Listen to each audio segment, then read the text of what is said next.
নমস্কার। আজ আমরা উলুবেড়িয়া সংবাদের পক্ষ থেকে ফিরে এসেছি আবারও এক নতুন রূপে। সামনে 15ই আগস্ট, সেই উপলক্ষে আজ আলোচনা করব এক ঐতিহাসিক ও বৈপ্লবিক ব্যক্তিত্বকে নিয়ে, যার সাহসিকতার কাহিনী গ্রামীণ হাওড়া আর হুগলি ছাড়িয়ে পৌঁছে গেছে দিল্লির বুকেও। আজ তুলে ধরব সেই পরিচিত মুখের কিছু অজানা অধ্যায়। হ্যাঁ, আমরা আজ কথা বলছি ষোড়শ শতাব্দীর ভূরিশ্রেষ্ঠ বা ভূর্ষুট রাজ্যের রানী ভবশঙ্করীর কথা। মানে রাজ্যটা তো আজকের হাওড়া, হুগলি, এমনকি মেদিনীপুর, বর্ধমানেরও কিছু অংশ জুড়ে ছিল। বিশাল এলাকা, কিন্তু ভবশঙ্করী তিনি তো শুধু নামে রানী ছিলেন না, তাই না? একদমই না। তিনি ছিলেন একাধারে যোদ্ধা, রণকুশলী, আবার অন্যদিকে একজন দারুণ প্রশাসক।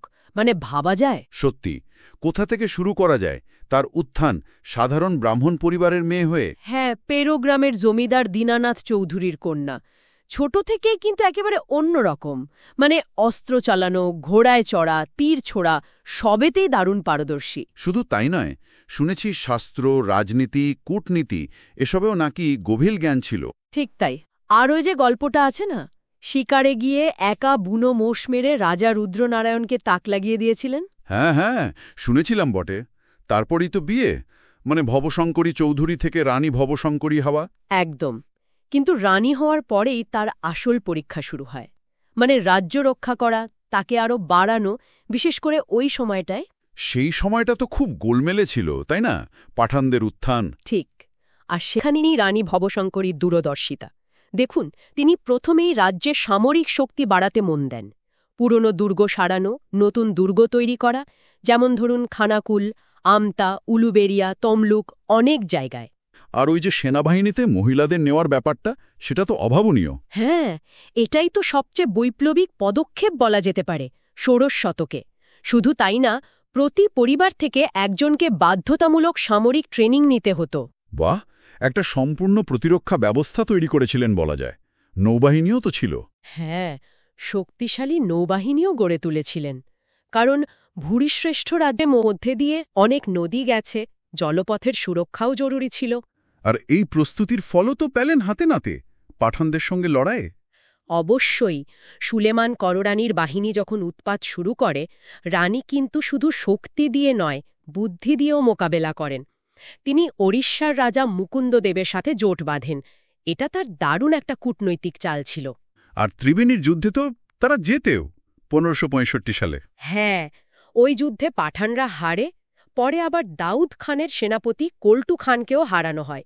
মানে বাংলার একটা বড় অংশকে তিনি পাঠানদের প্রভাব থেকে মুক্ত রেখেছিলেন বলতে পারেন।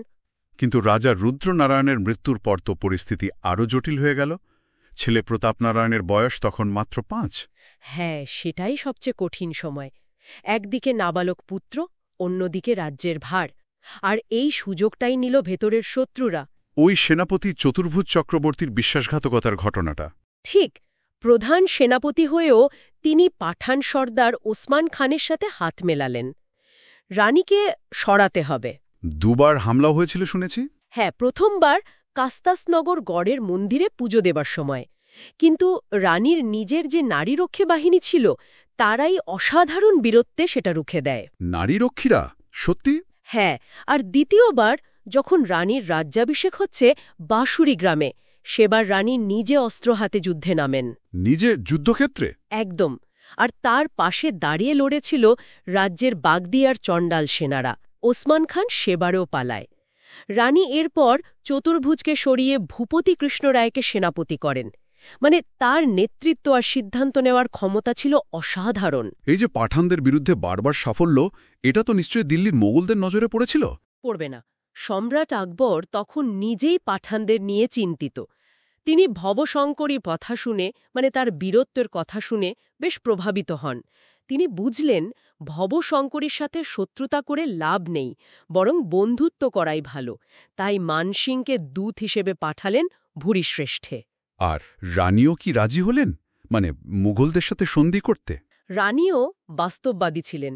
তিনি বুঝলেন একদিকে পাঠান, অন্যদিকে মুঘল, দুই শক্তির সাথে একা লড়া কঠিন। তাই তিনি আকবরের সাথে চুক্তি করলেন। মুঘলরা ভূরিশ্রেষ্ঠের সার্বভৌমত্ব মেনে নিল, আর আকবর রানীর বীরত্বে মুগ্ধ হয়ে তাকে উপাধি দিলেন রায় বাঘিনী। রায় বাঘিনী, এই উপাধিটা কিন্তু দারুণ তাৎপর্যপূর্ণ, তাই না? অবশ্যই এটা শুধু একটা নাম নয়, এটা মধ্যযুগের বাংলায় একজন হিন্দু নারীর ক্ষমতা, বীরত্ব আর রাজনৈতিক প্রজ্ঞার এক চূড়ান্ত স্বীকৃতি। বাংলার ইতিহাসে তার গুরুত্ব তো এখানে। তিনি শুধু একজন শাসক ছিলেন না, তিনি ছিলেন একজন প্রতিরোধক, একজন সংস্কারকও বটে। তার প্রভাব তো শুধু রাজনীতি বা যুদ্ধেই থেমে থাকেনি, সংস্কৃতি, ধর্ম, এদিকেও তো তার অবদান আছে। আছে তো। তিনি খুব সম্ভবত চণ্ডীর উপাসক ছিলেন। তার সময়েই বা তার পৃষ্ঠপোষকতায় হাওড়া হুগলির অনেক জায়গায় বেতাই চণ্ডী বা মেলাই চণ্ডী পুজো খুব জনপ্রিয় হয়ে ওঠে। অনেক মন্দিরও তৈরি বা সংস্কার হয়েছিল, যেমন গড়ভবানীপুরের গোপীনাথ জিউয়ের মন্দির, যদিও এখন অবস্থা খুব খারাপ। আমতা, মকরদহ, বেতাইয়ের চণ্ডী মন্দির, বাঁশুড়ি গ্রামের ভবানী মন্দির। উদয়নারায়ণপুরে তো একটা রায়বাঘিনী মন্দিরও আছে শুনলাম। হ্যাঁ, আছে। এগুলো সবই তার স্মৃতি বা তার সময়ের কথা বলে। আসলে হাওড়া হুগলির জনমানসে তিনি কিন্তু আজও বেঁচে আছেন। আজকের দিনে দাঁড়িয়ে তার উত্তরাধিকার বলতে আমরা কি দেখতে পাই? দেখুন, প্রত্নতত্ত্ব একটা দিক। গড়ভবানীপুরে ২০১০ সালে খনন করে মুঘল আমলের জিনিসপত্র পাওয়া গেছে। এটা ওই অঞ্চলের গুরুত্ব প্রমাণ করে। আবার ২০১২ সাল থেকে উদয়নারায়ণপুরের সরকারি উদ্যোগে প্রতি বছর রায়বাঘিনী রানী ভবশঙ্করী স্মৃতি মেলা হয়। এটাও তাকে মনে রাখার একটা চেষ্টা। লোককথা বা সাহিত্যে সেখানেও তিনি আছেন। দীনেন্দ্রনাথ সেনগুপ্তের নাটক আছে রানী ভবশঙ্করী নামে। নানা লোকগান, লোককথায় তিনি অমর হয়ে আছেন। মানুষ তাকে ভোলেনি। এত কিছুর পর এই তেজস্বী রানীর শেষ জীবনটা কেমন ছিল? ছেলে প্রতাপনারায়ণ যখন রাজ্য শাসনের উপযুক্ত হলেন, মানে প্রাপ্তবয়স্ক হলেন, তখন তার হাতে সব দায়িত্ব তুলে দেন। দিয়ে তিনি পুরোপুরি আধ্যাত্মিক জীবনে চলে যান। কাশীবাস করেন এবং শোনা যায় সেখানেই তার শেষ জীবন কাটে। সত্যি, কি অসাধারণ একটা জীবন! যোদ্ধা, শাসক, মা, আবার শেষে সন্ন্যাসিনী। একদম। অনেকগুলো দিকের মেলবন্ধন।